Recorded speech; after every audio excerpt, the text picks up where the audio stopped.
அன்பார்ந்தவர்களே, நவம்பர் 12ஆம் தேதி இன்று ஆயரும் மறைசாட்சியுமான புனித ஜோசபாத் அவர்களின் திருவிழாவை கொண்டாடுகிறோம். இவர் உக்ரைன் நாட்டில் பிறந்தார்.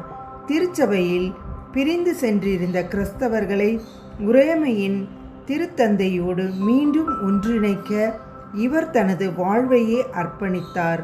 கிறிஸ்தவ ஒன்றிப்பு இவரது வாழ்வின் லட்சியமாக இருந்தது.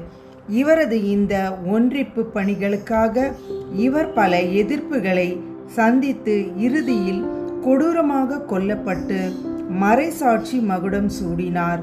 திருச்சபையின் ஒற்றுமைக்காக உழைக்க இப்புனிதரின் பரிந்துரையை வேண்டுவோம். ஆமேன்.